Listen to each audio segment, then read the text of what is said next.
Hello बच्चों, let's read the question. Question says show that relation R in R defined as R equal to A comma B, A less than equal to B is reflexive and transitive but not symmetric. Solve करते हैं बच्चों question को। Question के लिए जो की concept है वो देख लेते हैं। की कॉन्सेप्ट, तो की कॉन्सेप्ट में अगर हम बात करें यहाँ पे तो क्या यूज करेंगे? A relation, a relation, a relation R defined on set A, किसी सेट A में डिफाइन है। तो सबसे पहले अगर आप बात करें रिलेशन रिफ्लेक्सिव होगा। रिफ्लेक्सिव होगा कब होगा? When A comma A belongs to relation R for all A belongs to set A. Second बात करें सिमेट्रिक की, तो सिमेट्रिक कब होगा? जब A comma B belongs to relation R then implies that b comma a belongs to relation r for all a comma b belongs to set a। And transitive होगा जब a comma b belongs to r, b comma c belongs to r, then implies that a comma c belongs to r for all a b c belongs to a। Okay, तो ये तीन चीज़ें हैं जो हम follow करेंगे यहाँ। Solve करते हैं क्वेश्चन को। इस क्वेश्चन में जो रिलेशन आर है वो हमें दिया हुआ है। यहाँ पर देखो क्या, A comma order pair of A comma B and A is less than equal to B. ठीक है, और ये रिलेशन आर किस में डिफाइन है? आर में। तो मतलब ए और बी किसको बिलोंग कर रहे हैं? आर को। आर मतलब ये सेट ऑफ रियल नंबर है और रिलेशन आर है। ठीक है बच्चों, तो सबसे पहले अगर हम रिफ्लेक्सिव की बात करें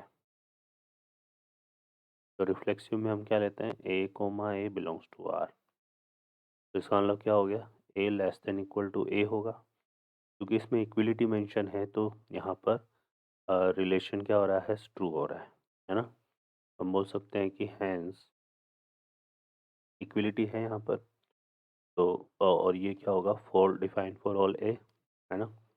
तो hence r is reflexive, r is reflexive.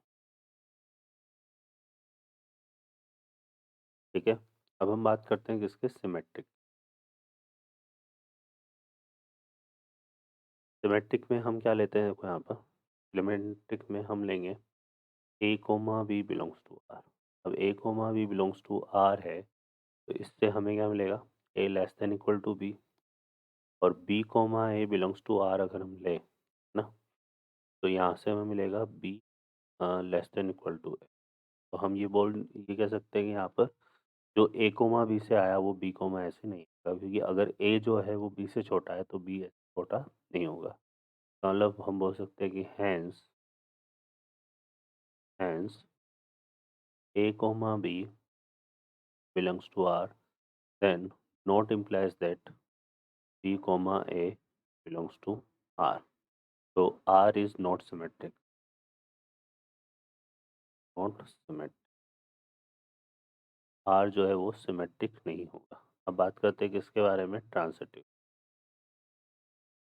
Transitive relation के लिए देखो हम क्या करते हैं। ट्रांसिटिव में हम लेते हैं A comma B belongs to R. इससे हमें क्या मिलेगा?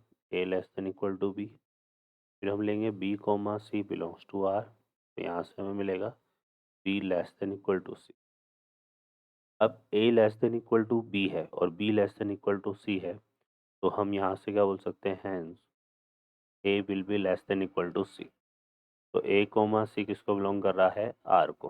तो यहाँ पर आर इज ट्रांसिटिव। आर क्या होगा? ट्रांसिटिव होगा। ठीक है ना, क्योंकि जो ए है वो बी से छोटा है और बी जो है वो सी से छोटा है, तो हम ये बोल सकते हैं कि A will be R less than to. ठीक है बच्चों, इसका मतलब हम ये बोल सकते हैं कि आर जो है वो रिफ्लेक्सिव है, सिमेट्रिक नहीं है और ट्रांसिटिव। और यही अपने को यहाँ पे प्रूफ करना था, r is reflexive and transitive but not symmetric. ये हमने प्रूफ कर दिया। ओके बच्चों, I hope you understand well. Best of luck.